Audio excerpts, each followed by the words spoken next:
Queridos todos, ya pasó una semana más del miércoles pasado. Impresionante, el tiempo vuela. Hoy cuando estaba por grabar, hoy es martes, o sea, quizá para ustedes será miércoles, jueves, bien. Decía, wow, otra semana. Bueno, aprovechemos el tiempo para hacer la voluntad de Dios. Vivamos, como dice San Pablo, redimiendo el tiempo. Y en este sentido entonces vamos a hablar de la importancia de la meditación y también de la oración a la noche, que nos preguntaron un poco sobre estas cosas. Invoquemos a nuestra Madre del Cielo como siempre, pidiéndole su protección, que nos acompañe en este momento de reflexión. Dios te salve María, llena eres de gracia, el Señor es contigo, bendita tú eres entre todas las mujeres, bendito es el fruto de tu vientre Jesús. Santa María, Madre de Dios, ruega por nosotros pecadores, ahora y en la hora de nuestra muerte. Amén. San Ignacio de Loyola, ruega por nosotros. Pues bien, entonces, preguntaban qué hacer a la mañana cuando tienen ese tiempo que generalmente habían guardado para los ejercicios, terminan los ejercicios. Bueno, se pueden hacer muchas cosas, se puede rezar la liturgia de las horas, se puede rezar también, obviamente el rosario es ahora, se puede leer la palabra de Dios y meditarla. Vamos a hablar de meditación, por supuesto la palabra de Dios es, bueno, pero sea lo que sea que se haga, tiene que haber algo de meditación si hay tiempo, porque es importantísimo, ¿no? Hemos hablado de la meditación, lo que voy nombrando lo ponemos en la caja de descripción del video. Hemos hablado de la meditación, que entendemos por meditación, que es absolutamente distinto de la meditación de la nueva era, el hinduismo, el budismo y la mar en coche. ¿Sí? Si yo tengo un gatito, un michi, un miau, eso que hacen miau, y un gatito hidráulico, o un gato hidráulico, es más parecido esto, aunque yo llamo gato a los dos, son más parecidos que la meditación cristiana con la meditación oriental. Si yo hago así, y me puedo poner así, y hacer cualquier sonido, no por eso estoy meditando. La meditación es un trabajo interior, aunque haga un escáner del cuerpo. Para este miércoles iba a hablar del mindfulness, pero no me dio el tiempo, quiero prepararlo mejor, así que va el miércoles que viene. Había uno ahí en mindfulness que decía, bueno, pensemos, le agradecemos a las manos.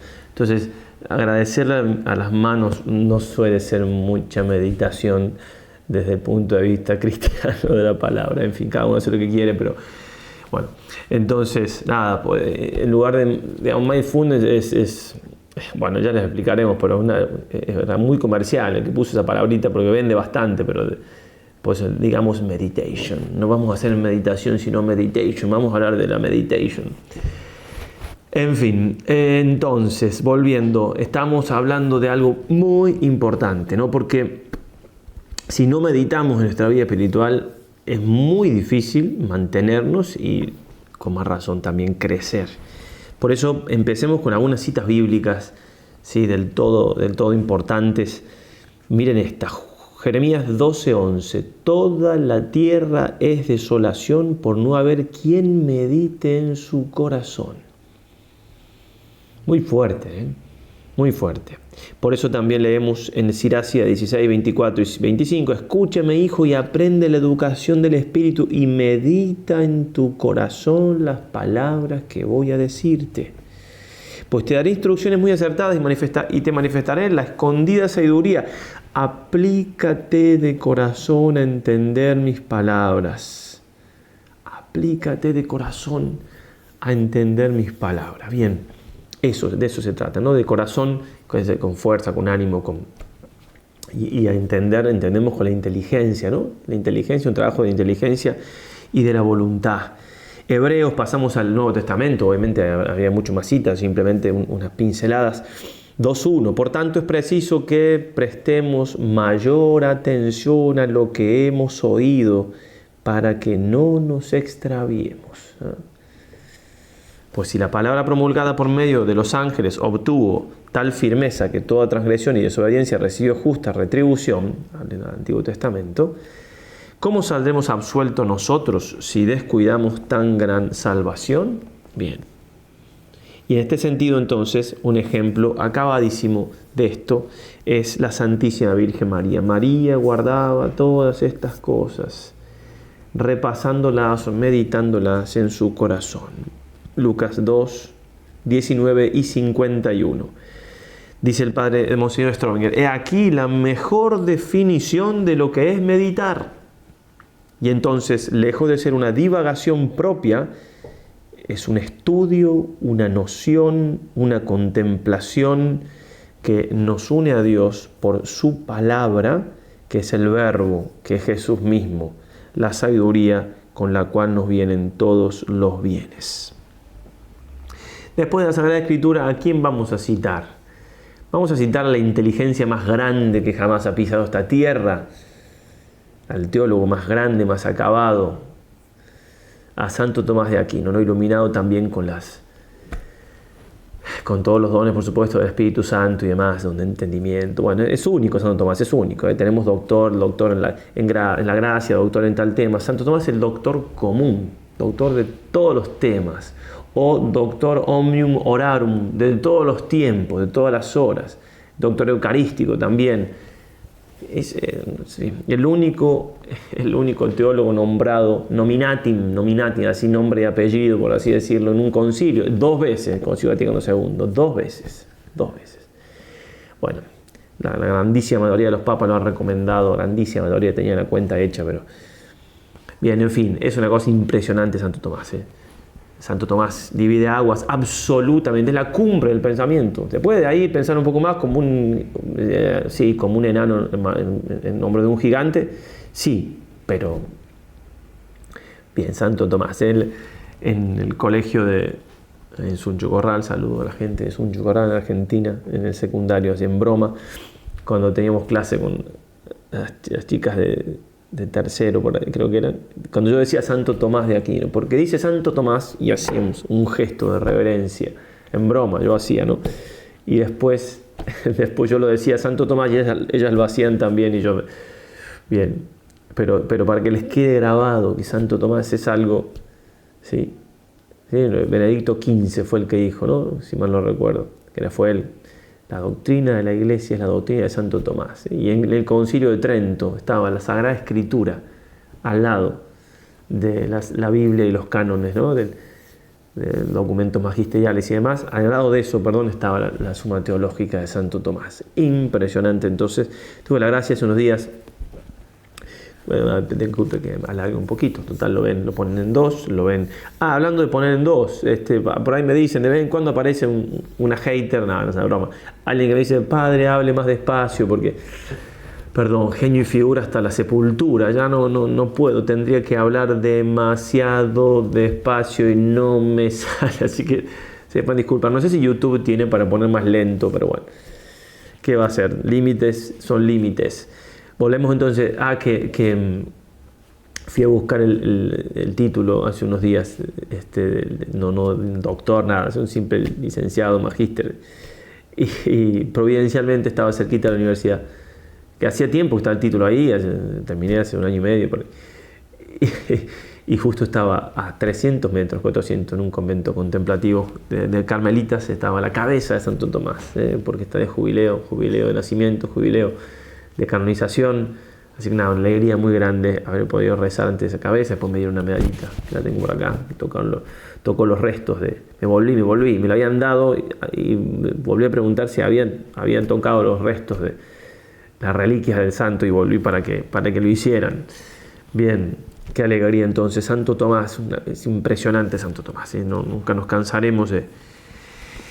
Entonces, dice así Santo Tomás, que lo podemos tomar como una definición de la meditación. La meditación está preguntándose sobre si en la contemplación se hacen distintos actos.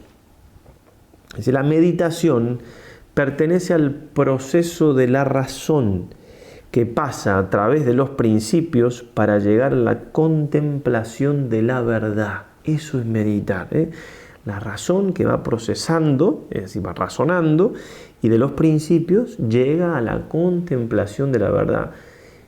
Y la verdad es algo importantísimo, trascendental para nosotros. La verdad es a la inteligencia lo que el bien es a la voluntad. No hay plenitud humana y tampoco sobrenatural ni salvación sin la verdad y sin el bien. Necesitamos de la verdad. Y la meditación es lo que nos hace alcanzarla, junto con la gracia, ayudados por la gracia de Dios, por supuesto. Sigue diciendo, esto mismo significa la consideración. Entonces usa la palabra consideración y le explica, según San Bernardo, aunque según el filósofo Aristóteles, toda operación del entendimiento se llama consideración. Bien.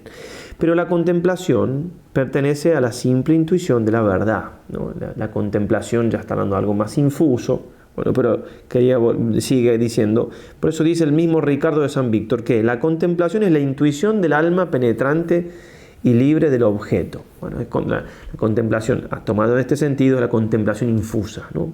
No la que en los ejercicios, ¿verdad? Que hacemos contemplación, es una mirada, ¿no? Estando como un esclavito indigno. Esa contemplación es muy buena, hace muy bien, pero no es infundida por Dios, la hacemos nosotros con la gracia de Dios, por supuesto. Bueno, mientras que la meditación, dice Ricardo de San Víctor, perdón, citado por Santo Tomás, es el trabajo del espíritu ocupado en la búsqueda de la verdad, absolutamente distinto a la meditación budista, hinduista, new agista de la nueva era, nada que ver, absoluto. Trabajo del espíritu ocupado en la búsqueda de la verdad, como uno lo puse en latín para leerlo en latín. Bien, eso es la meditación. Tiene que trabajar mi espíritu para alcanzar la verdad, buscando la verdad y alcanzarla, para amarla, ¿no? Esto está en la segunda, cuando habla de la vida activa, la vida contemplativa. Y en la primera parte se pregunta a Santo Tomás si la imagen de Dios está o no está en el alma, por razón de los actos. Entonces dice algo un poquito más complicadito, si se quiere, a ver si puedo, al menos la idea va a quedar, Dice, hablando de la Trinidad, ¿no? Las personas se distinguen por la procesión del verbo, de quien lo pronuncia, del Padre eternamente, y la del amor que los une a ambos. El Padre eternamente produce el verbo, pronuncia el verbo, y el amor entre ambos, el misterio de la Santísima Trinidad. Ahora bien, en nuestra mente no puede darse palabra, verbo, sin el pensamiento en acto, como dice San Agustín. Por lo mismo, de un modo principal se toma la imagen de la Trinidad en cuanto a los actos, es decir, en cuanto que por el conocimiento adquirido, pensando interiormente, formamos la palabra, el verbo, y de este pasamos al amor. ¿Qué está diciendo entonces? Está diciendo, haciendo como una comparación, ¿no? Cierta imagen de la Trinidad en nosotros.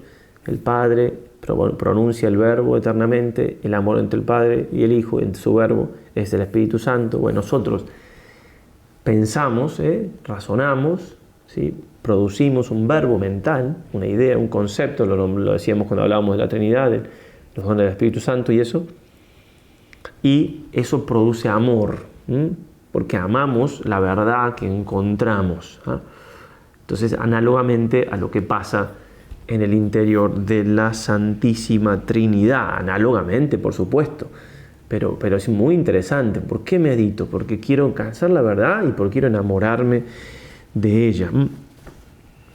Va a decir San Juan de Ávila, y sabed que este negocio, la meditación, más es de corazón que de cabeza, pues el amar es el fin del pensar. El amar es el fin del pensar. ¿Por qué pensamos? ¿Por qué meditamos? ¿Porque queremos ser grandes eruditos? No, porque queremos amar. Pero pasa que lo que se ama es la verdad, porque si amo la mentira, ¿de qué me sirve? Hablando de los colegios, de nuestro fundador, el Padre Vuela, ¿no? de la importancia de los colegios humanistas, ¿no? De que se dé griego, latín, esto, lo otro. Lo dice muy sencillo, porque el que piensa bien, ama bien. Así nomás. Si yo tengo buenos pensamientos, voy a también saber amar. Lo mismo que esto, pero dicho más sencillo, digamos, y aplicado también a los jóvenes y a la educación. Bien, algunos textos, tengo varios textos, como siempre, nunca me sale muy cortito esto. Paciencia, lo ven en varias partes. De paso, me presento a esta altura del partido, soy el padre Gustavo Lombardo, del Instituto del Verbo Encarnado. Bien, y la sotana, hablando de sotanas, en estos días, exactamente el 23 de mayo, cumplimos con los compañeros de curso 25 años de haber recibido el santo hábito. 25 años, parece que fuera ayer o antes de ayer. Y los copatronos del seminario en Argentina son los mártires de Barbastro. Todo un seminario mártir, 51 mártires que dieron su vida por no quitarse la sotana. Impresionante. Claro, no era simplemente un gesto, me saco, sino era quitarse la sotana, era justamente rechazar la fe, rechazar a Cristo. Impresionante. Gracias también a esas sotanas que tenían el nombre de cada uno, se conservan sus restos. Sí, porque tiraban todo a una fosa común, echaban cal y demás, cal viva, pero encontraron los cuerpos. Bien, volviendo entonces, algunos textos, que nos pueden servir. San Juan de Ávila, hablando de, a ver, ¿qué pasa si yo no puedo meditar? Bueno, hagamos oración vocal, que es inferior, o sea, la primera es oración vocal, después la oración, la meditación, que por ahí vamos a llegar a poder meditar. Dice, ¿y por qué hay algunos que tienen una natural inquietud en el ánima y del todo indevota y seca, que aunque mucho tiempo y cuidado gasten en el ejercicio interior, ninguna cosa aprovechan? Es menester avisarles que pues el Señor no les da espíritu de larga e interior oración, se contenten con rezar vocalmente a los pasos de la pasión, como si fuese el Vía Crucis, por ejemplo, y yendo rezando piensen, aunque brevemente, en aquel mismo paso, y tengan alguna imagen devota a que miren, y lean libros devotos de la pasión, porque muchas veces acaece de estos escalones subir al ejercicio del pensar interior, la meditación. Y si el Señor quisiere que no suban más, agradézcanselo por quererlos llevar por aquel camino. Bien, el ejercicio del pensar interior. Creo que no lo dije, que también voy a poner en la descripción cómo preparar una meditación. Digo, perdón porque empecé a grabar y tuve que cortar. Entonces no recuerdo si lo hice la primera o la segunda vez que empecé. Vamos a poner en la caja de descripción también cómo preparar la meditación, que puede servir, que la hicimos, ya lo dijimos, que repetíamos la quinta semana del año pasado. Bueno, incluso San Juan de Ávila va a decir que en lo posible, ¿sí? En lo posible, uno puede decir, me suena un poquito raro esto, pero en lo posible hasta se puede hacer la meditación de rodillas, aunque estemos en la casa. Antiguamente había unos oratorios en las casas, la gente tenía fe y tenía un lugar para rezar y tenía su reclinatorio. Se despertaba de noche San Juan Pablo II y lo veía, dormía en la cama de al lado de su papá, era viudo del papá, ¿cierto? Se murió su mamá cuando él tenía 9 años y veía al papá en un reclinatorio rezando, ¿no? De noche. Estaba ahí, lo pudimos visitar, gracias a Dios, en Cracovia. Bien, entonces, bien en Cracovia, se mezcla donde fue obispo y donde, creo que sí, perdón. Entonces se puede rezar de rodillas. Si no se puede, lo que hay que priorizar es lo interior, ¿eh? Pero dice así el santo, y porque en todo caso conviene, San Juan de Ávila, para ayudar y aprovechar en este ejercicio, que lo hagáis con sosiego, os quiero avisar que si tenéis fuerza para estar de rodilla en esta habla con Dios, conviene que lo estéis, porque toda reverencia es debida a la majestad divina. No olvidemos que meditar, sí meditamos, pero meditamos en la presencia de Dios y para llegar también al coloquio, obviamente que hay diálogo con Dios. Y para lo así hacer, o sea, para hacerlo así, tenemos ejemplo de nuestro soberano Señor y Maestro, del cual cuenta el evangelista, Lucas 22:41, que en el huerto de Getsemaní oró a su Padre las rodillas hincadas. Mas si la flaqueza del cuerpo es tanta que con estar de rodillas, especialmente en oración larga, impide el sosiego del ánima y la hace estar inquieta para vacar al Señor, débese tomar aquel modo que no impida esta quietud. Porque aunque la oración tenga fruto de satisfacción, ¿sí? O sea, de pagar las penas de nuestros pecados, para las penas que debemos, más porque es mayor fruto el que de ella se saca por la lumbre y gusto divinal, lumbre, luz y gusto divinal de las cosas divinas y otras mercedes que en ella Dios da, débese tomar lo que es medio para alcanzar lo mejor, si con todo no se puede cumplir. Es decir, es cierto que si rezamos de rodillas, tenemos, te me ponen coloradas las orejas, no se asuste. Una doctora otra me escribió, yo creo que no tengo problema de presión, ¿verdad? Simplemente que es, no sé qué en realidad, si son las luces, no sé, en fin, de vez en cuando me pasa, pero creo que estoy bastante bien. Y si no, en fin, no. Perdone que la siento caliente, digamos, estoy un poco disperso, no disperso, no digo, simplemente que, bueno, en fin. Entonces, estábamos con esto de rezar de rodillas. Rezar de rodillas, claro, es penitencial. Entonces, él dice, bueno, puedo ofrecer una penitencia como un ayuno, pero aunque sirve para eso, dice, no, lo mejor es rezar de tal manera que uno pueda aprovechar la oración. Eso es lo fundamental. No ofrecer para una penitencia, tengo un ayuno si se quiere. ¿Bien? Entonces, por eso digo, si de rodillas no puedo, bueno, entonces no aprovecho tanto, bueno, entonces rezo de otra manera. Un texto hermosísimo de Fulton Sheen. Este hombre también un grande, un genio, digamos. Fulton Sheen, hablando de Santo Tomás, digo, cuando le dio a él el cardenal Mercier, otro tomista, muy gran tomista del siglo pasado, francés, cardenal, ¿cierto? Entonces una vez fue a verlo, no sé cómo fue y le dio dos consejos. Un consejo que le dio para su vida intelectual y demás, ¿no? Era que todos los años tirase todos los apuntes que tenía para dar clase y demás y empezase como de nuevo, ¿no? Para no estancarse. Obviamente que tenía tiempo él, ¿no? Para hacerlo, se iba 4 meses a Inglaterra, ahí preparaba todo. Hay otros, el padre Fabro, gran tomista, el más grande de la historia, según nos parece, guardaba todo lo que escribía, todo. Entonces, son estilos distintos, pero bueno, le dio ese consejo y él lo siguió. Y otro consejo le dijo, conozca el mundo, vaya a sus teatros, mire sus películas, lea sus libros, etc. Y luego vaya a Santo Tomás y refútelo. Entonces dice Monseñor Fulton Sheen, y leí cada línea, each line, cada línea de Santo Tomás, todo en latín obviamente. Tomista realmente, un genio también este hombre, un gran predicador. Dice así en un libro, ¿cómo se llama? Vamos al cielo, ir al cielo, ¿no? Go to heaven. Dice, nos convertimos en lo que amamos. Si uno ama lo material, uno se vuelve como lo material.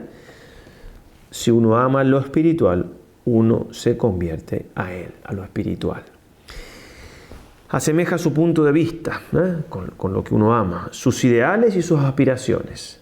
Dada esta relación entre el amor y la oración, es fácil entender por qué algunas almas dicen, no tengo tiempo para orar. No tengo tiempo para orar, no tengo tiempo para las cosas espirituales porque no las amo. Una forma de oración más elevada que la petición y un remedio potente contra la banalización de la vida es la meditación. Más elevada que la petición, remedio potente contra la banalización de la vida. ¿Cuánto más hoy?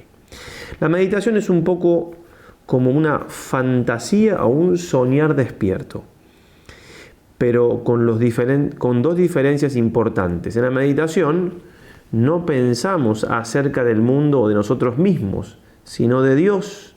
Y en vez de usar la imaginación para construir castillos inútiles en España, no sé por qué dice España, porque se habla muchos castillos acá, usamos la voluntad para hacer firmes resoluciones que nos arrastrarán cerca de una de las mansiones del Padre.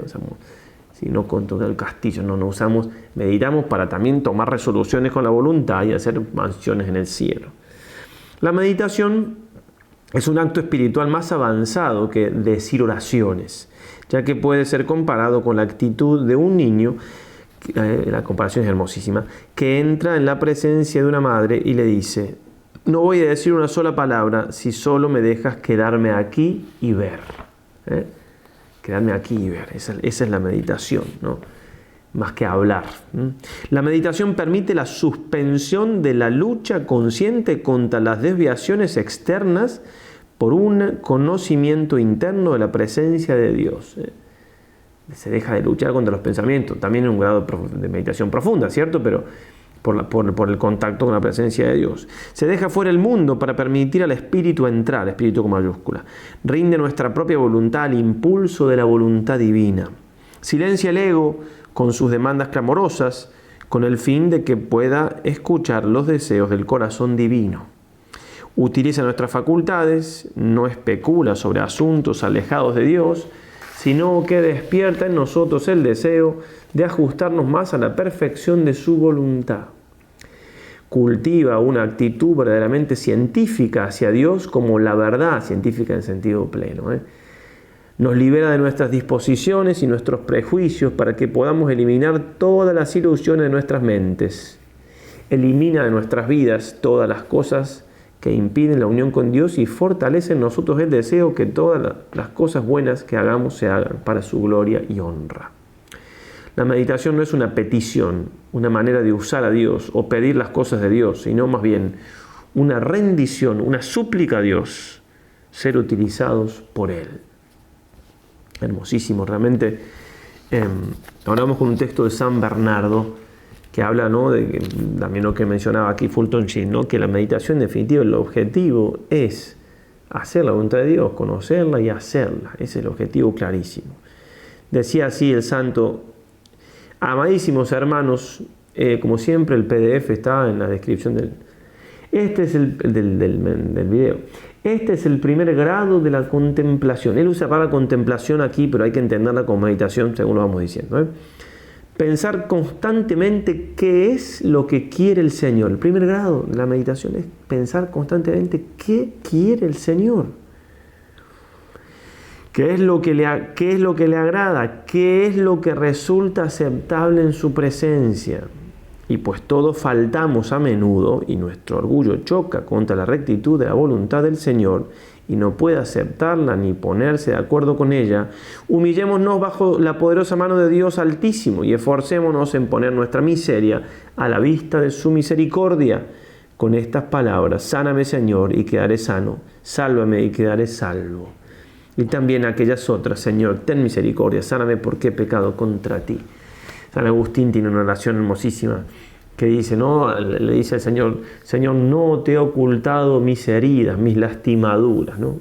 Ante el Señor, es cierto que ante el Señor está todo clarísimo y no podemos estrictamente ocultarle nada, pero sí, en cuanto a mi manera de rezar, yo puedo ocultar las cosas al Señor y no presentarle mi miseria, no ponerla ahí en consideración, no ofrecérsela, no entregársela, no pedir perdón por ella.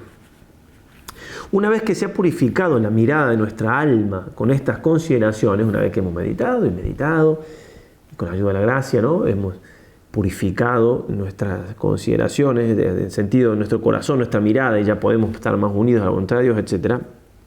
Ya no nos ocupamos con amargura en nuestro propio espíritu, sino en el Espíritu Divino, y ello con gran deleite. Acá se empieza a gozar de la oración. Ya no andamos pensando cuál sea la voluntad de Dios respecto a nosotros, sino cuál sea en sí misma, hacia arriba. Y ya que la vida está en la voluntad del Señor, indudablemente lo más provechoso y útil para nosotros será lo que está en conformidad con la voluntad del Señor.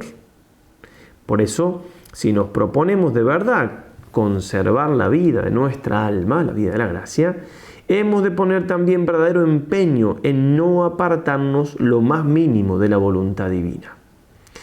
Conforme vayamos avanzando en la vida espiritual, siguiendo los impulsos del Espíritu que ahonda en lo más íntimo de Dios, pensemos en la dulzura del Señor, qué bueno es en sí mismo. Pidamos también con el salmista gozar de la dulzura del Señor, contemplando no nuestro propio corazón, sino su templo, diciendo con el mismo salmista: cuando mi alma se acongoja, te recuerdo. En estos dos grados está todo el resumen de nuestra vida espiritual. Que la propia consideración ponga inquietud y tristeza en nuestra alma para conducirnos a la salvación. ¿Sí? Repito, la propia consideración ponga inquietud y tristeza en nuestra alma para conducirnos a la salvación. ¿Por qué dice que la propia consideración ponga inquietud y tristeza en nuestra alma? ¿En qué sentido? En el sentido de que vamos purificando, o sea, yo estoy apegado a las criaturas, entonces, en el sentido, yo tengo que elevarme a pensar como Dios, elevarme a querer lo que Dios quiere, y todo eso me da cierta tristeza, una tristeza que es buena, pero hay que tener cuidado que tristeza por la mayoría de las veces son malas, pero aquí es porque me está purificando, me está desapegando de los modos humanos de pensar, de los modos humanos de querer, bien, por eso pone inquietud, sí, pero entiéndase en qué sentido lo dice, ¿no? Bien, para conducirnos a la salvación sucede esto y que nos hablemos, el otro grado, que nos hallemos como nuestro elemento en la consideración divina para lograr el verdadero consuelo en el gozo del Espíritu Santo. Por el primero nos fundaremos en el santo temor y en la verdadera humildad, por el segundo nos abriremos a la esperanza y al amor. Bien, recién leíamos en Monsignor Fulton Sheen que decía justamente esto de no dejar entrar los pensamientos del mundo cuando rezamos, bueno, acá también, ¿no? Elevarnos directamente a Dios. También todas estas cosas no se contraponen en absoluto lo que vamos a leer ahora, San Alberto Hurtado, ¿no? La relación de la oración con nuestras obras, porque todo tenemos que hacerlo según Dios, buscando a Dios y bueno, ya voy a explicar alguna cosita más, pero él va diciendo, ¿no? Diciendo cómo a veces se hace una cosa artificial la oración y se saca todo lo que no tiene que ver con Dios y no es así. ¿Cuántos durante decenas de años hacen meditación y lectura sin sacar gran provecho? ¿Cuántos más preocupados de seguir un método que el Espíritu Santo? ¿Cuántos quieren imitar literalmente tal o tal santo, rehacer sus prácticas, renovar sus oraciones? ¿Cuántos aspiran a estados extraordinarios, a lo maravilloso, a las gracias sensibles? ¿Cuántos olvidan que forman parte de una humanidad dolorida y se fabrica una religión egoísta que no se acuerda de sus hermanos? ¿Cuántos leen y releen los manuales o buscan recetas sin conocer el Evangelio, sin acordarse de San Pablo? Para otros la vida espiritual se confunde con los ejercicios de piedad, lectura espiritual, oración, exámenes. La vida activa viene a ser un pegote que se le agrega, pero no una prolongación ni una preparación de su vida interior. Las preocupaciones de su vida ordinaria, las dificultades que tienen que vencer, su deber de estado, son echados fuera de la oración. Les parece indigno mezclar a Dios a esas banalidades. Así llegan a forjarse una vida espiritual complicada y artificial. Bueno, ahora sigo, pero acá hay que distinguir. O sea, yo puedo ir a rezar y puede ser que vengan las cosas del mundo como distracciones y no me permitan rezar. Obviamente que así no se trata de rezar, pero lo que uno tiene que tratar de hacer es, estando en la paz del Señor, estando con dominio de las cosas, traerlas sí, y pensarlas, meditarlas, ponerlas a la luz de Dios. Pero yo soy el que las traigo, no que me abruman y que no me puedo desapegar de ellas nunca, entonces no puedo estar nunca en paz. ¿Se entiende? Son cosas distintas, ¿no? En lugar de buscar a Dios en las circunstancias en que nos ha puesto, en las necesidades profundas de mi persona, en las circunstancias de mi ambiente temporal y local, preferimos actuar como hombres universales o abstractos. Es decir, no hay que separar en cosas estancas, aquí mi vida activa de apostolado, de verdad de estado, y aquí mi oración. Pero, como decíamos, ese discernimiento. Dios y la vida real no aparecen jamás en el mismo campo de pensamiento y de amor. Pelean para mantener en sí una sentimentalidad afectiva de orientación divina, para mantener con esfuerzo la mirada fija en Dios, para sublimarse intensamente, o bien se contentan con las fórmulas azucaradas de libros llamados de piedad. Esto hace pensar en el pensamiento de Pascal: el hombre no es ni ángel ni bestia, pero el que quiere hacer de ángel obra como bestia. Cosa más grave, sacerdotes, hombres de estudio que trabajan materias sobrenaturales, predicadores que preparan su predicación de mañana, no tendrán ni siquiera la idea de introducir estas materias en su vida de oración. Repito, con las aclaraciones del caso, ¿no? Porque Monsignor Fulton Sheen tenía su hora de adoración al Santísimo diaria. Esa promesa ni bien se ordenó sacerdote, la hizo hasta el último momento de su vida, murió ante el Santísimo. Pero también, el único consejo que da él para prepararla para los sermones o las charlas que él daba de manera magnífica, única, ¿no? Tenía un carisma. El único consejo era hacerlo ante el Santísimo. No es que usaba esa hora, pero lo hacía ante el Santísimo. ¿No? Esa unión de la oración con el apostolado. Bien. Seglares, laicos, la mayoría de los que ven esto, que dirigen obras de acción, se prohibirán pensar en estas materias durante su oración. Hombres que pasan su día sobre las miserias del prójimo para socorrerla, apartarán el recuerdo de sus pobres mientras asisten a la misa. Apóstoles abrumados de responsabilidades con miras al reino de Dios, considerarán casi una falta el verse acompañados por sus preocupaciones y sus inquietudes.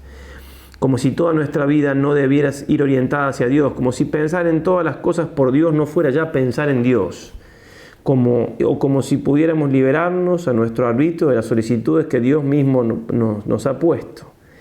Es tan fácil, en cambio, tan indispensable elevarse a Dios, perderse en Él, partiendo de nuestra miseria, de nuestro fracaso, de nuestros grandes deseos. ¿Por qué, pues, echarlos de nosotros en lugar de servirnos de ellos como de un trampolín? Un trampolín, de acá voy a Dios, me quedo acá en las cosas.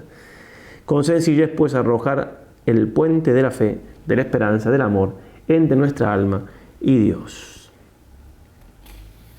Bien, la fe, la esperanza y el amor. Escuchaba hoy a un mindfulnessista, del cual hablaremos el miércoles que viene. Decía, en el interior del hombre está la fe, la esperanza y el amor. Sí, claro, somos chispas divinas, ¿verdad? Somos dioses. No se los había dicho, ¿no? Ay. Bueno, y entonces ahora sí pasamos a la segunda parte, que es la oración de noche. Obviamente que esto me lo han preguntado porque lo he nombrado de pasadita por ahí, y por supuesto cada uno tiene que ver, digamos, o sea, de noche que dormir, ya algunos se quejaban del mito de las 8 horas, pero bueno, la oración de noche tiene su qué. Entonces uno puede ver, a lo mejor alguna noche a la semana, tampoco digo de rezar toda la noche, que cada uno vea, pero bueno, yo voy a los principios, después que cada uno lo baje al concreto. Si puede, si le parece, si Dios se lo pide, etcétera. Bueno, San Ignacio, en los ejercicios, San Ignacio estuvo aquí en Manresa casi 11 meses y hizo todas las noches, se levantó a rezar, todas las noches. 11 meses. Bueno. ¿Se murió? No. Se transformó su vida, sí, sin duda que. No hay que hacerlo todos los días, pero lo que voy que no hacerlo todos los días, no hacerlo nunca, dedicarle un momento al Señor. Y en los ejercicios espirituales, lo primero que voy a decir es que la recomienda. 74, número. Cuando me despertare, no dando lugar en unos pensamientos ni a otro, advertir luego lo que voy a contemplar en el primer ejercicio de la medianoche.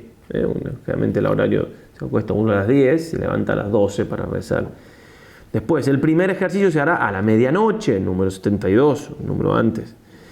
Número 128, el primer ejercicio de la encarnación se hará a la medianoche. Ahora sí, dice también, aclara, porque San Ignacio es un genio de la psicología, del conocimiento de la naturaleza, etc. Es de advertir que si la persona que hace los ejercicios es viejo o débil, o aunque fuerte, si en la primera semana ha quedado en alguna manera débil, es mejor que en esta segunda semana, o lo menos algunas veces, no se levante a medianoche a hacer la mañana. O sea, bueno, si quedó débil, si está débil, viejo, quedó débil la primera semana, bueno, puede ser que algunos días no se levante, pero por lo general está suponiendo que uno se levanta en los ejercicios a hacer meditación a la noche. Bien, entonces, nada, muy importante esto.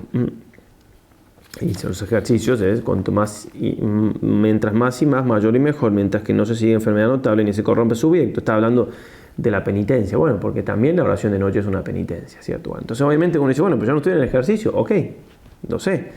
O quizás estás por el ejercicio, porque digo, también están en la página web, pero bueno, pero en la vida cotidiana no es lo mismo. Está bien, sí, no es lo mismo, y por eso digo, pero simplemente que me parece que vale la pena nombrarlo, porque no lo nombramos nunca, y tiene su qué. ¿Por qué se levantan los contemplativos, las contemplativas a rezar de noche? Los cartujos tienen horario, creo que a las 7 se acuestan, se levantan a las 11, rezan hasta las 2 más o menos, y después, bueno, hay algo en la oración de noche, algo hay ahí, si no, no lo habría hecho nuestro Señor. Nada más y nada menos. Mateo 14, 23. Después de despedir a la gente, subió al monte a solas para orar. Al atardecer estaba solo allí. ¿Sí? En la cuarta vigilia de la noche, entre las 3 y las 6 de la mañana, se aparece caminando sobre las aguas. O sea, hasta esa hora rezó. Lucas 6, 12 y 13. Sucedió que en aquellos días se fue al monte a orar y se pasó la noche en oración con Dios. Oración de Dios. Cuando se hizo de día, llamó a sus discípulos y eligió 12. Lucas 22, 37. Por el día enseñaba en el templo y salía a pasar la noche en el monte llamado de los Olivos. Bueno, Jesús, Dios hecho hombre, nuestro modelo acabadísimo, en gran medida hace esto obviamente para darnos ejemplo. Yo no haría mucho más que decir. Repito, nadie se me ofenda, no estoy diciendo a nadie que se tiene que levantar. Simplemente estoy diciendo las cosas que tengo que decir. Me parece, después cada uno ve. Alguna vez a la semana, cada 15 días, bueno. Bien, Juan Pablo II, el ejemplo de Juan Pablo II lo espiaban, ¿no? En su pueblito natal, en Guadovice, ¿no? Creo que era. Ahí pudimos estar, no está la iglesia exactamente el que estaba, pero sí el lugar donde... Bien, o sea, la iglesia está en el mismo lugar y lo espiaban, ¿no? Porque rezaba, se postraba de noche.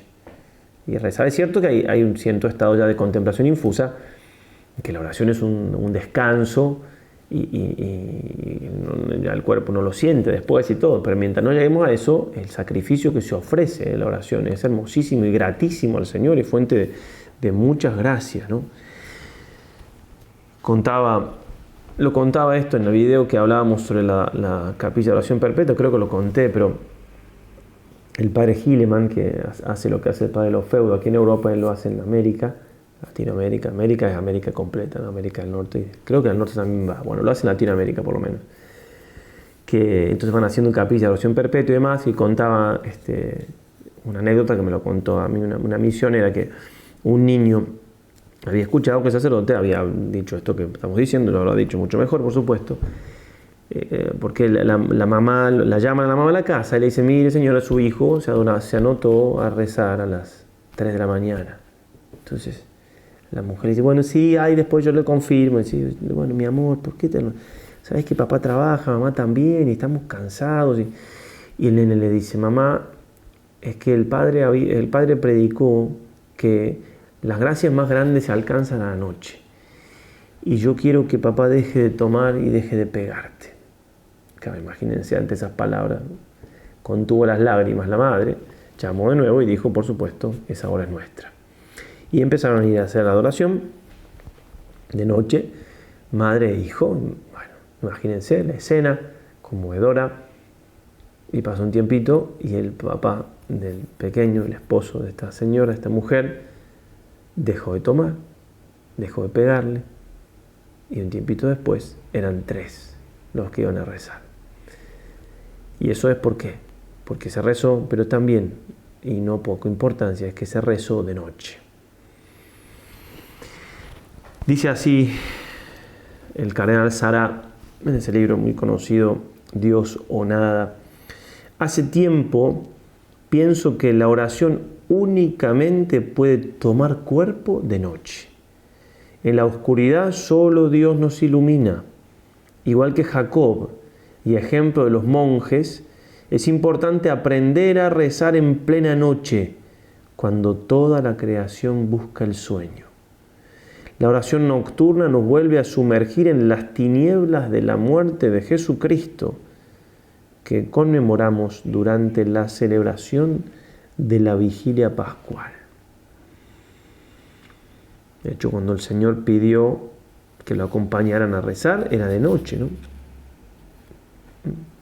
Dice Monseñor Fulton, una sola cosa pidió Jesús en su vida, compañía, y no se la dieron los apóstoles. Y ahí habla de la hora de oración diaria, dice él incluso. Pero bueno, le agreguemos nosotros que fue de noche.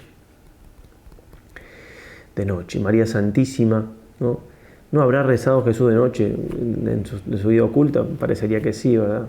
María Santísima no lo habrá acompañado. ¿Habrá dormido María Santísima el Viernes Santo, o sea, el jueves a la noche, cuando su hijo estaba en agonía? Difícil, ¿eh? Y el día siguiente, difícil, que no estaba en oración. Bien. Habrán hecho vigilia de adoración ante el Santísimo Sacramento. Estaba la presencia de Jesús en la Eucaristía, en la casa con Juan. Bien. Ahora unos textos de un libro que es una revelación privada de un monje benedictino que fundó una congregación de benedictinos, pero que se dedican a la adoración. A mí me ha hecho mucho bien este monje. Este libro se llama In Sinu Iesu, ¿sí? Insinui Jesu es en latín lo que dice la Vulgata, en el pecho del Señor, ¿no? La palabra es insinu, como en el seno. Bueno, lo que hizo San Juan Evangelista, en la última cena, ¿no? Y ya, bueno, trata mucho de eso el libro, ¿no? Cómo es estar ante el Señor, entrar a su presencia, implica eso. Bueno, dice así, entonces son cosas por día, entonces, repito, una revelación privada, ¿no? Es un magisterio, ¿no? Pero está muy bien y puede ayudar. Le dice el Señor entonces, en principio le dice el Señor, 10 de febrero de 2008. Hay gracias particulares reservadas para las almas que se mantengan en vigilia delante de mi rostro eucarístico durante la noche. Los que oran por la noche imitan mi propia vigilia en la noche de oración a mi Padre.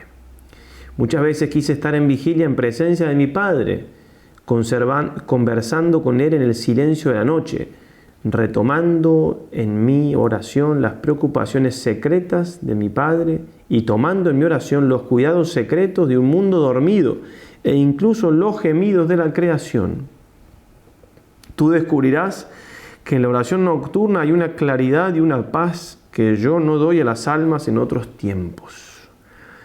Los que han descubierto esto vuelven a mí por la noche y buscan permanecer cerca de mi corazón eucarístico.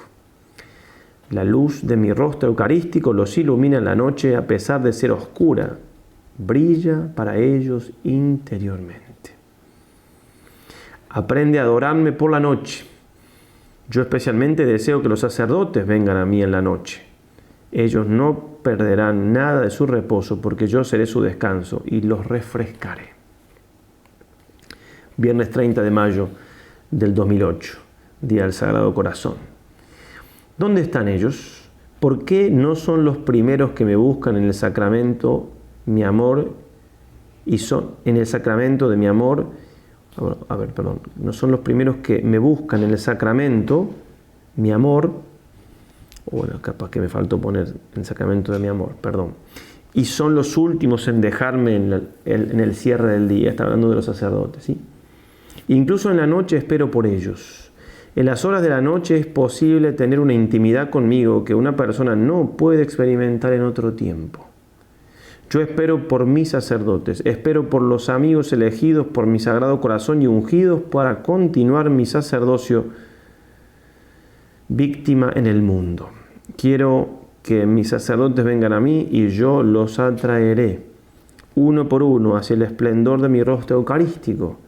Allí los restauraré, sanaré y los descansaré y les daré el más escogido de los regalos de mi corazón. Mutatis mutandis, o sea, cambiando lo que haya que cambiar. Esto se puede decir también de todo, ¿cierto? Pero bueno, si quieren que el párroco o el sacerdote, amigo, lo que sea, pueda, ¿no? que rece de noche, bueno, ayúdenle a hacer una capilla de oración perpetua, porque es una manera de obligarlo, ¿no? A que alguna vez a la semana. Y para eso también hemos hablado de la capilla de oración. En un video también pongo el enlace debajo, que hablamos de la importancia de la oración, las capillas y también de cómo se hace, digamos. Como siguiendo al padre Martín Lucía y el padre Gilles Feudo, ese método funciona, impresionante. Bien, y si hay una capilla de oración cerca donde viven, bueno, es un buen momento para hacer esa adoración. Vamos a leer algo de Juan Pablo II para terminar. Y si están cerca de aquí también, acá nos viene bien la capilla de oración perpetua, siempre uno de noche viene bien, siempre andamos justo con los horarios, pero bueno, gracias a Dios, bendito Dios, hace 2 años y medio que se está pudiendo aún aquí. Bien, otro lugar entonces, en el mismo día, me parece que es, efectivamente, y de noche, acompañemos a Jesús en su agonía. Ah, no, perdón, esto ya es mío, perdón, ya dijimos, ya está ahí lo de... Ok, entonces terminamos con algo de San Juan Pablo II en un discurso durante la adoración eucarística en la Basílica Vaticana, ¿sí? 31 de octubre de 1983. Habla en general de la importancia de la adoración, todo está hermosísimo, por eso leo todo, y aunque lo que estamos diciendo es de meditar, y a veces uno medita en la casa. Bueno, puede poner una capilla de oración perpetua y eso ayuda, no es exactamente lo mismo que estar ahí, pero ayuda. Pero bueno, digo, también los que tengan la posibilidad de hacer la meditación, la adoración, viene esto. Y además porque habla también de la adoración a la noche, lo que se dice de la adoración a la noche puede aplicarse mutatis mutandis de meditación u oración así meditativa, etcétera, en la casa también de noche. La adoración es un quehacer ineludible de la Iglesia. Vosotros, adorando a Jesús sacramentado, cumplís en las iglesias locales el encargo que el apóstol nos hizo de orar sin interrupción, imitando al Maestro que frecuentemente pasaba la noche en oración. Ese silencio contemplativo os comunicará una gran capacidad de amar a Dios y a los hermanos. En efecto, en medio del silencio de la noche, cuando parece que se aminoran las prisas y la creación enmudece, como esperando las palabras del Señor, oiréis en el corazón la voz del Padre que os dice: este es mi Hijo amado, en quien tengo mis complacencias, escuchadle. ¿Sí? Repito, en medio del silencio de la noche, cuando parece que se aminoran las prisas y la creación, ¿no? Ahí escucharemos. Y al sintonizar cada vez más con los sentimientos de Cristo Redentor, que ha venido a dar la vida en rescate por todos, iréis descubriendo los intereses salvíficos del Señor sobre los individuos, las familias, la juventud, la comunidad eclesial a la que pertenecéis, la propia nación y la humanidad entera. Así presentaréis ante el Señor todo lo que ha sido vuestra vida cotidiana, en sintonía con los problemas de los hermanos redimidos por Cristo. La Iglesia necesita de hombres y mujeres como vosotros, convencidos del valor insustituible de la oración y consecuentes con la obligación de todo hombre de dar gloria a Dios como premisa indispensable de cualquier acción que quiera ser beneficiosa para los demás. Cualquier cosa que uno quiera hacer por los otros, tiene que rezar insustituiblemente. Pero no podéis limitaros a la actitud contemplativa de adoración y plegaria, porque no sería auténtica vuestra oración, si no fuera acompañada de un compromiso de vida cristiana y de acción apostólica. Solo así responderéis a la llamada de Cristo, que os invita a colaborar con Él en la aplicación de los frutos de su obra redentora a toda la humanidad. Considerad, pues, como parte importante del empeño apostólico de vuestra asociación la promoción del culto a Jesús sacramentado y de cuanto pueda contribuir a una mayor vivencia de las celebraciones eucarísticas y de la comunión sacramental por parte de todos. De este modo seréis testigos vivientes de que vuestra ocupación de adoradores no solo no es algo estéril o inútil para la comunidad eclesial, sino que es fuente de dinamismo cristiano. Por ello, sed fieles a vuestro carisma, testimoniando la primacía de la dimensión vertical en la vida religiosa del hombre. Así, uniendo a este testimonio el doble compromiso de vivir cristianamente y de ayudar espiritualmente a los hermanos, seréis fieles a vuestra identidad de adoradores. Estamos celebrando el año santo de la Redención, 1983, ¿no? Hizo una bula el Papa, Aperite Portas Redemptori, abrid las puertas Redentor, ¿sí? En los 1950 años de la muerte y resurrección del Señor, que debe ser de modo especial para vosotros un tiempo de gracia y renovación, etc. Bien, en vuestro caso concreto deseo que a través de la adoración eucarística os hagáis portadores de las directrices todas para este año santo. Bueno, acá pone las directrices, pero esto es para siempre. Que los cristianos sepan descubrir de nuevo en su experiencia existencial todas las riquezas inherentes en la salvación que les ha sido comunicada desde el bautismo y se sientan impulsados por el amor de Cristo. Eso lo aprendemos ante el Señor sacramentado. En esta experiencia vuestra de vida espiritual y apostólica descubriréis mejor la inmensa perspectiva del dogma de la comunión de los santos, puesto que cada nueva experiencia del amor misericordioso de Dios y cada respuesta individual del amor penitente por parte del hombre es siempre un acontecimiento eclesial. Efectivamente, la gracia específica del año de la redención es un renovado descubrimiento del amor de Dios. En efecto, es siempre ella el cauce apropiado para nuestra obligada acción de gracias, etc. Bien. Recibiendo a Jesús sacramentado, a la importancia de la comunión. Bien. Y termina diciendo el Papa: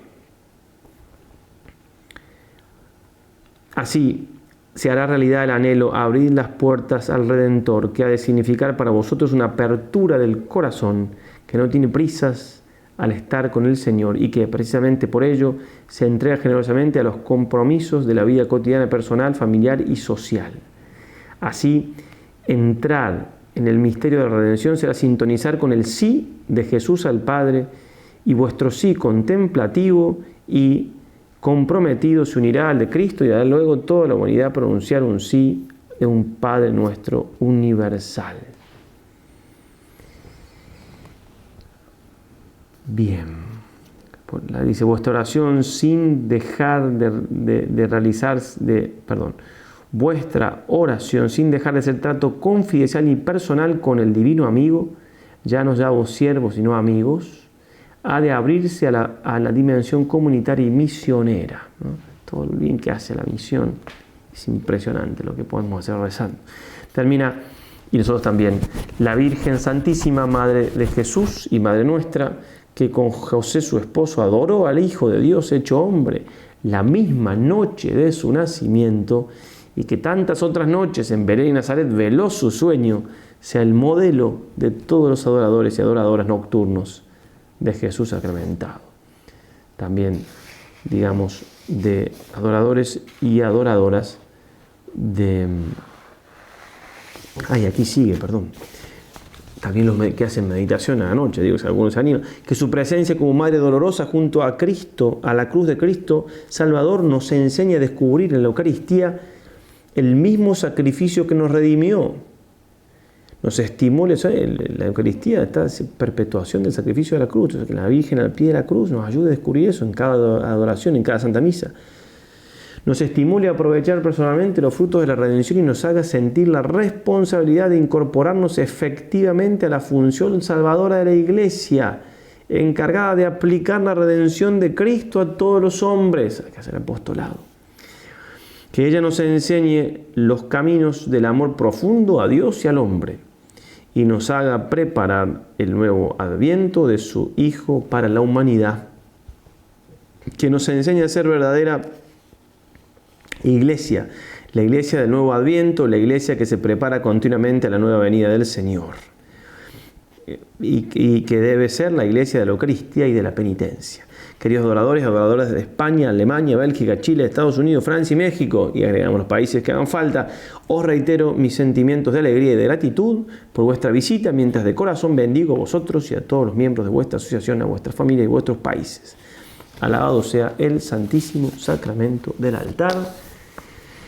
Muy bien, pisando la horita para no perder la costumbre, nos vamos despidiendo hasta la semana que viene, si estamos vivos, diría San Ignacio, ¿no? Cuando hablaban ahí los primeros jesuitas. No, dentro de 15 días, y decía, ¿tanto tiempo pensáis vivir? Bueno, que nos ayude eso a lo que decía, creo que Santiago en su carta, ¿no? Si Dios quiere tal cosa, si Dios quiere tal otra. Y después, sobre todo, para vivir el hoy, aprovechando el tiempo lo más que se pueda. Bueno, entonces, ahora sí, nos despedimos.